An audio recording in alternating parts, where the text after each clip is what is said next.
Good morning students, this is Rohit Shrivastava. आज हम Mendeleev periodic law के बारे में स्टडी करेंगे। ठीक है, मेंडलीव पीरियोडिक लॉ क्या होता है? इससे पहले हमने हिस्ट्री ऑफ पीरियोडिक टेबल में लेवोजियर क्लासिफिकेशन, डॉबरनियर ट्रायड और न्यूलैंड लॉ ऑफ ऑक्टेव्स के बारे में स्टडी कर लिया था। ठीक है, ये कुछ साइंटिस्ट आए थे जिन्होंने उस समय के नोन एलिमेंट्स को अरेंज करने का ऑर्डर बताया। ठीक है ना, लेकिन कुछ कारणों से इनके ड्रॉबैक आ गए। ठीक है, और आगे चलकर हम लोग पढ़ेंगे मेंडलीव पीरियोडिक लॉ के बारे में। ठीक है, तो मेंडलीव पीरियोडिक लॉ क्या कहता है कि मेंडलीव ने इस लॉ को दिया 1869 में। ठीक है ना, 1869 में। उस समय नॉन एलिमेंट्स थे हमारे पास 63।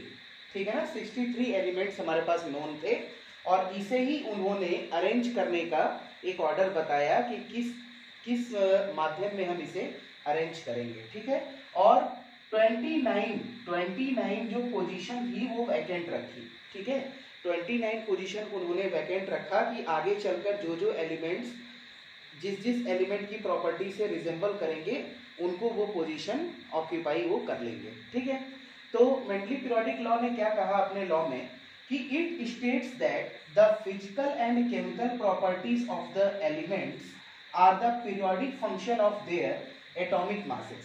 मतलब मेंडलीव ने क्या कहा कि जो भी एलिमेंट्स उस समय के नोन थे उन्होंने उसको फिजिकल और केमिकल प्रॉपर्टीज के बेस पर अरेंज करना शुरू किया in the order of atomic mass, यानी increasing order of atomic mass उन्होंने अरेंज करना शुरू किया एलिमेंट को। यानी उनका जो मेन उद्देश्य था कि वो एटॉमिक मास के बेस्ड पर मेंडलीव पीरियोडिक लॉ दे रहे थे। ठीक है, इसके बाद उनके पीरियोडिक टेबल में क्या होता है, 9 ग्रुप्स पाए जाते हैं जो वर्टिकल लाइन में शो होते हैं और 7 पीरियड पाए जाते हैं जो हॉरिजॉन्टल रो में होते हैं।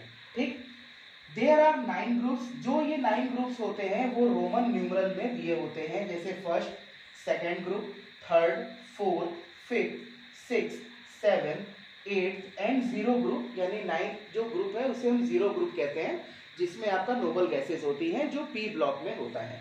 ठीक है, इसके बारे में हम कुछ और पढ़ते हैं। First to 7th group divided into 2 sub group. जो फर्स्ट टू 7th ग्रुप है, ठीक है ना, वो डिवाइड है कितने सब ग्रुप में, ए और बी, 2 सब ग्रुप में डिवाइड किया था मेंडलीव ने।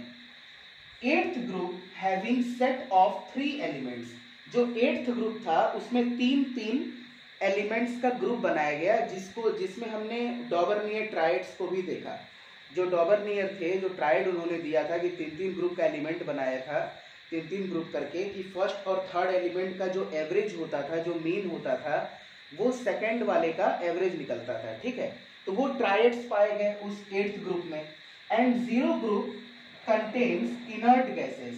और 0 ग्रुप क्या है, 0 ग्रुप में इनर्ट गैस यानी नोबल गैस कंटेन की गई। ओके,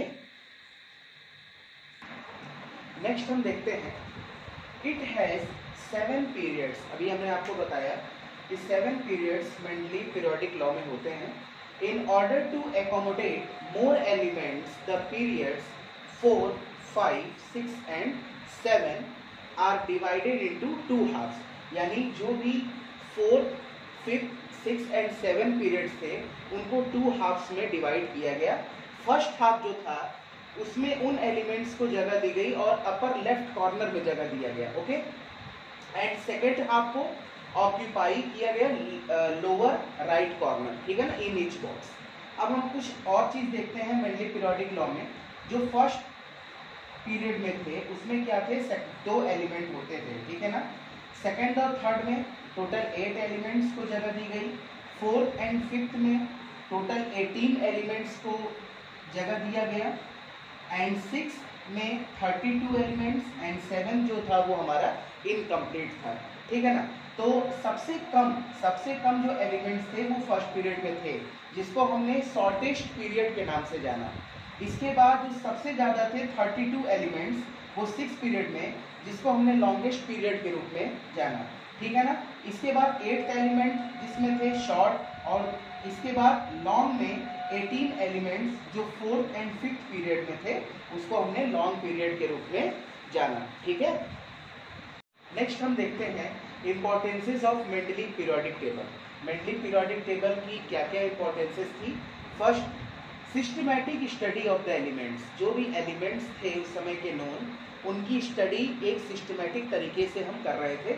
जैसे हमें अगर एक एग्जांपल देखा, फर्स्ट ए में lithium, sodium, potassium, rubidium, caesium और फ्रांसियम, ये पूरे जो आप देख रहे हैं इनको हम कहते हैं एल्कलाई मेटल्स। ठीक है ना, एल्कलाई मेटल्स। ठीक, अब एल्कलाई मेटल्स है, एल्कलाई मेटल्स का मतलब कि अगर लिथियम की जो प्रॉपर्टीज है वही इन बाकी भी मेटल्स की होगी, यानी ये जितने भी मेटल्स हैं इस ग्रुप में ये सब एक दूसरे की प्रॉपर्टी से रिजेंबल करेंगे, यानी प्रॉपर्टी जो होगी वो सेम होगी। ठीक है, नेक्स्ट हम क्या देखते हैं, prediction of new elements and their properties. हम कुछ न्यू एलिमेंट्स की प्रेडिक्शन भी कर सकते हैं। ठीक है, जैसे हमने मान लीजिए एग्जांपल लिया थर्ड ए में क्या आया, बोरॉन, एल्यूमिनियम, और एल्यूमिनियम के बाद मेंडलीव ने एक पोजीशन एक खाली कर दी। ठीक है ना, यहाँ पे एक वैकेंट कर दिया। ठीक है, अब बोरॉन, एल्यूमिनियम, ठीक है ना, अब इसके बाद इंडियम हो गया। ठीक, अब एल्यूमिनियम का क्या था, कितना एटॉमिक मास था, 27। इंडियम का होता है 115, ठीक है ना, 150। अब ये देखा मेंडलीव ने कि एल्यूमिनियम के बाद इंडियम था और बीच में ये जगह खाली थी, तो एक ही ग्रुप के इन दोनों एलिमेंट्स के बीच इतना ज़्यादा डिफरेंस एटॉमिक मास में आ रहा है, इसका मतलब कि यहाँ पर कोई ना कोई एक एलिमेंट्स होगा। और उस समय ये प्रेडिक्ट नहीं था, तो उन्होंने इसका क्या नाम दे दिया, इक्का एल्यूमिनियम। क्या नाम दिया, इक्का एल्यूमिनियम, कि जब आगे चलकर जब जो भी एलिमेंट्स नोन होगा तो यहाँ पर उसको पोजीशन वो ऑक्यूपाई करेगा जब उसकी प्रॉपर्टीज मैच कर रही होगी। तो उन्होंने ये प्रेडिक्ट किया इक्का एल्यूमिनियम, जो बाद में चलकर यहाँ पर गैलियम के नाम पड़ा। ठीक है ना, Ga गैलियम। ठीक है, उसी तरह से 4th ए में भी देख लीजिए आप, 4th ए में कार्बन, सिलिकॉन, सिलिकॉन पर एक और जगह खाली हुई और इसके बाद टिन आ गया। ठीक है ना, Sn। अब सिलिकॉन का क्या होगा 28 और टिन का होता है 118। ठीक है ना, 118। अब फिर से दोनों एलिमेंट के एटॉमिक मास में इतना ज़्यादा डिफरेंस। ठीक है, तो उन्होंने फिर से इसका नाम एक प्रेडिक्ट किया इक्का सिलिकॉन, इक्का सिलिकॉन। और फिर आगे चल के जो एलिमेंट्स मिला, ठीक है ना, वो एलिमेंट्स था जर्मेनियम। क्या था, जर्मेनियम, Ge। तो इस तरह से हमें न्यू एलिमेंट्स को प्रेडिक्ट करना सीखा, ये भी एक इसकी एक इंपॉर्टेंस थी। थर्ड हमने क्या देखा कि correction of doubtful atomic masses, यानी कुछ हमने करेक्ट किया जो डाउट एटॉमिक मासेस थे, जो डाउट क्रिएट कर रहे थे।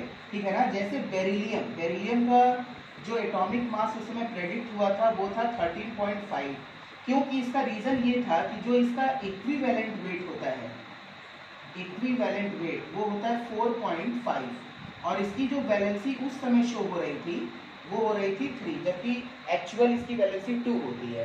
ठीक है, तो हमने इसको कैसे निकाला कि atomic weight is equal to equivalent weight into valency ना, इनटू वैलेंसी।